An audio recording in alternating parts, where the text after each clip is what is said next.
What's quack-a-lackin'? This week we find ourselves back in Lake Benton, Minnesota, or more specifically, we are just outside of Lake Benton, Minnesota at a place called Hole in the Mountain County Park.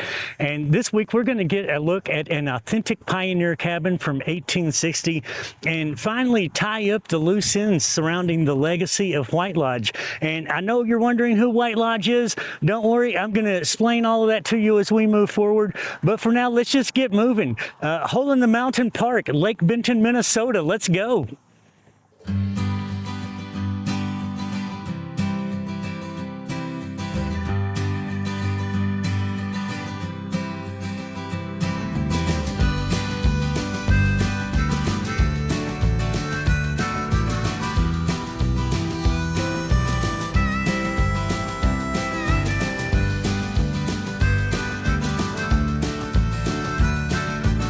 Now, if you're anything like me, when you hear Hole in the Mountain, you just automatically conjure up this vision in your mind of an actual mountain with some sort of a hole or observation or viewpoint or something like that. And I don't know why I expected to find that in Southwest Minnesota, because just like South Dakota, Southwest Minnesota is just straight up prairie. There are no mountains here to be found, so I don't know what I was expecting or how this place came to be called Hole in the Mountain, but I can tell you a little bit about this area. Hole in the Mountain Park is what you would consider a natural pass through the Buffalo Ridge, not to be confused with Buffalo Ridge, South Dakota that we went to when we explored the 1880 cowboy town. But this natural pass was formed by glacial recession, and the low elevation compared to surrounding areas made this an integral part of moving from east to west as westward expansion took place. But the area actually has a much deeper history going back much farther than that. Now, what made this area particularly important for westward expansion was a place known as Fort Wrigley. And to get to Fort Wrigley, they developed something that was known as the South Pass Wagon Trail, which went directly through this area. And that was very instrumental because that was the first man-made road that led into the Dakota Territory. There were other routes that were used prior to that, but these were all just very ancient migratory paths of animals that they used to follow along with their horses and wagons. And this was the first time an actual road was constructed from the ground up to pass into the Dakota Territory. And then the area became further important in 1879, excuse me, when the Dakota Central Railroad found this territory the most favorable place to cross in from Minnesota into the Dakotas. Now, the use of this area as a meeting place and a transit corridor is something that started long before the settlers' arrival.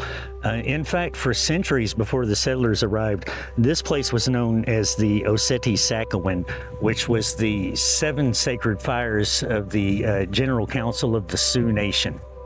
Now, these councils represented all of the main tribes for the Sioux Nation, and so this was sort of like the government for the indigenous people of the day. And this mountain pass, they refer to it as a mountain pass, but as I say, there's not really mountains. There are hills here because of the Buffalo Ridge. Not what I would think of as mountains, but they considered this to be a mountain pass. And this area for centuries was the sacred meeting place where representatives and chiefs from all of the tribes would come and congregate in this area to conduct business and to settle disputes and delegate responsibilities and all of the things that a government would do. They did that right here in this pass. So that's really what kind of connects this area into White Lodge, because as the leader of a band of Sioux who lived on the banks of Lake Benton, he would have not only been familiar with this area, but would have spent a lot of time in this area because this was his backyard. He was sort of like the gatekeeper of this pass. And so this is a place where White Lodge would have spent a lot of time. And I know that some of you are probably wondering, who is White Lodge? What's this all about? And so let me just give a little bit of background for anyone who is new to the channel and maybe hasn't seen the other videos. This all started last month in June. I did a video at the Japanese Gardens in Terrace Park in Sioux Falls. And at the end of that video, there was a historical marker that tells the story of a war that happened in 1862. If you can imagine, the whole rest of the country was embroiled in the Civil War at that time. But up in this area, there was a whole separate war going on that a lot of us don't know about. But there was a war that happened in 1862 between the settlers and the indigenous people in the area. The indigenous people just wanted these settlers off of their land. They were tired of it. And so there was a war that happened over that. And this marker mentioned a band of Sioux who lived along the banks of Lake Benton, who was played a central role in this war. And this band of Sioux was led by a man named White Lodge. And I tried to research White Lodge to learn a little bit more about him, but there's very little known about the man. So being that he was from the Lake Benton area, I was hoping that if I came to Lake Benton, I could find another historical marker that would provide another piece of the puzzle. Now, no such luck with that, unfortunately. I came to Lake Benton the following week after that, and I had an incredible day. We explored the downtown area. We went out to Norwegian Creek Park. We went out to Picnic Point. And while I was out that day, I found out about Hole in the Mountain. But it was getting late in the day, so I didn't have enough time to make it out. And I wanted to come back out to Hole in the Mountain because even though I failed to find any historical markers in Lake Benton that relate to White Lodge, or really anything else, I didn't find a historical marker of any form anywhere in town. But even though I fell short on that, I did find out about Hole in the Mountain Park, and I found out that the Snyder Cabin exists here, which was constructed in 1860, which puts that cabin in the same area at the same time as White Lodge. So it's just at least a tangible piece of the past that is at least in some way connected to this man. So I thought I would make another trip to Lake Benton to get a look at the Snyder Cabin and share a glimpse of it with you. Just to divert from the story of White Lodge for a moment and show you a little bit of Hole in the Mountain Park. It's really more of a campground than a park in the traditional sense. It's certainly not a city park. It is a county park. There is camping available. Camping is available. There are the rates. Unfortunately, there is no horseback riding allowed within the campgrounds. If you want to ride your horse, you'll have to take it somewhere else. But they do have a few old antique wagons set up in this area as decoration. And there are a few things to keep you entertained for the weekend. There are a couple of softball fields. There is frisbee golf. And for anyone who is in this area during the wintertime, there is even a cable lift to take you to the top of a ski hill. So I'm sure this place is really happening during the winter season. There's also a guest house and a lodge at Hole in the Mountain Park, which would be great if you need a space for some type of an indoor function. And I'm sure during the winter months when the ski hill is active, it's probably a nice place to stop and get a little bit of hot chocolate in you. But the main thing that Hole in the Mountain Park has that you won't find anywhere else in the world is the Snyder Cabin, which, as I told you, is an authentic period pioneer cabin constructed in 1860. And it's just right over here, so let's move in and get a look. Check it out. This is it behind me. This is the Snyder Cabin. This thing has been here since 1860, if you can believe that. Let's check it out and get a little bit closer look. It's really amazing that this cabin still exists today after all of these years, because this is a tangible piece of the inaugural settlement of this area. Just look at these timbers. These were cut and milled by hand to form these boards, and just the thick layer of mortar in between the logs. This is certainly a very good representation of the very earliest attempts of pioneers to settle this part of Minnesota. And it's still here today. And as I said, the thing that brings me to this cabin, and unfortunately the door is permanently closed. It is nailed shut. And the windows have sort of this rabbit wire over them that prevents me from being able to give you a look inside. You just get reflection.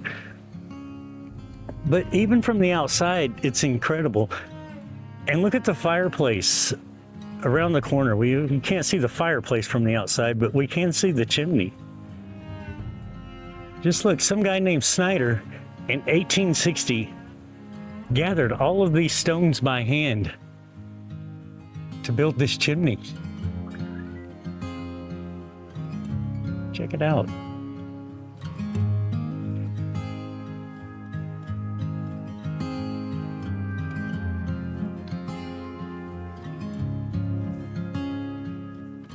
There is a bench here that says it is in memory of the Lake Benton High School class of 1958.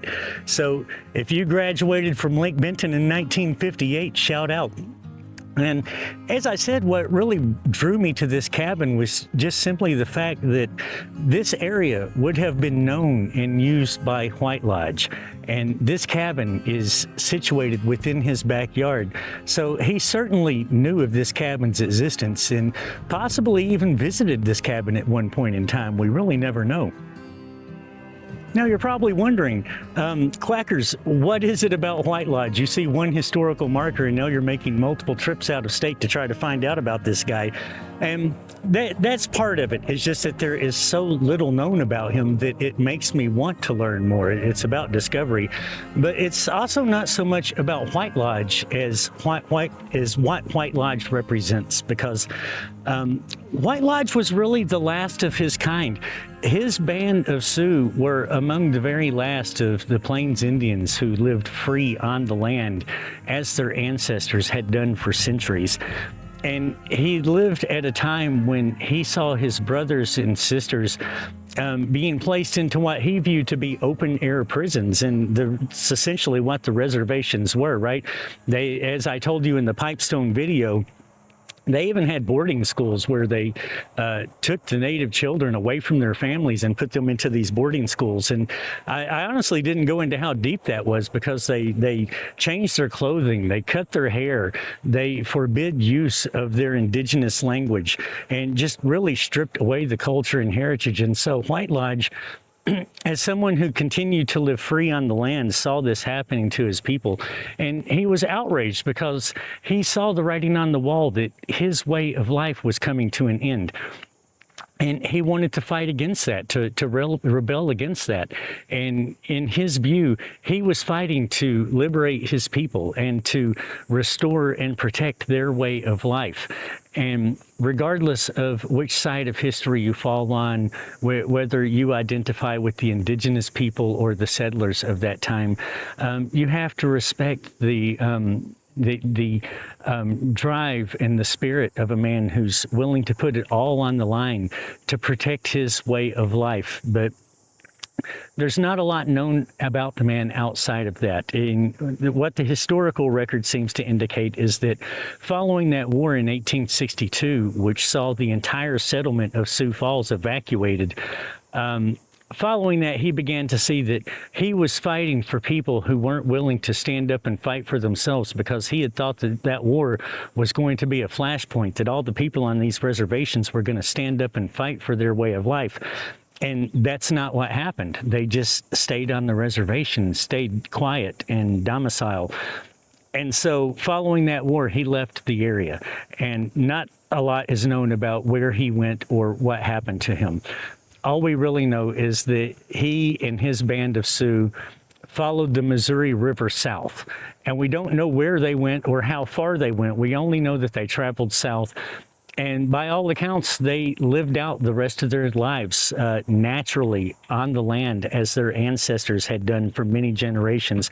And they were among the last of their people to do this. And so I have a lot of respect for that. And it just makes me want to know a little bit more about this man's story, and to at least document what I do know about his legacy. So that's about it. Unfortunately, I think that that's all that we're going to learn about White Lodge. And so this story is coming to a close, but that's okay, because we have many other stories to explore. Now, one interesting thing I found when exploring this area is this old well behind me. This well is a good 350 yards from the cabin. So if you could imagine every time you wanted a drink of water or needed to cook or do dishes or wash laundry or whatever you need water for, if every time you had to get a bucket and walk about 350 yards, especially during the colder months of the year, that had to be an incredibly difficult lifestyle to lead, especially in comparison to today's standards. But I think that about wraps it up for this week's video, my second trip to Lake Benton, and it has not disappointed. I always have a good time whenever I come to this area. It's just such peaceful surroundings. This part of the country is incredibly beautiful to look at, so even just the drive here, if you are from Sioux Falls, this is only an hour away. I highly encourage you to just take a day out once in a while. Come to Lake Benton and check this place out because it's incredibly beautiful.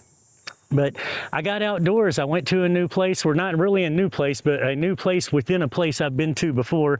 I got to explore a little bit of history. I got to see an authentic pioneer cabin that's 160 years old. Can you imagine that? 165 years old. We got to check that out. And that cabin ties into the same place and the same time period as White Lodge. So it also allowed me an opportunity to close that story, and I'm happy to have done that. So yeah, this week is in the wraps. Week 14 is down. As for next week, we still have options because I still want to do the sculpture walk. I still want to go to Brandon, South Dakota, and I still want to show you what downtown Pipestone looks like. So those three things are very important to me for tying up loose ends before I move on to new things. But you never know how I roll. I may just go ahead and move on to new things. So I don't really know what to expect for next week, and neither do you. And the only way you're going to find out is to tune back in next Wednesday at 1. Whatever it is, it's going to be there waiting for you. And if you enjoyed today's video, if you learned anything or you found the scenery beautiful, please do me a huge favor and tap the subscribe button down below because it doesn't cost you anything at all, and it actually does a lot to help me out with this algorithm, and I would greatly appreciate it. And whether you tap that subscribe button or not, I really appreciate you watching. Thank you so much for watching. I love you guys. Whackers out.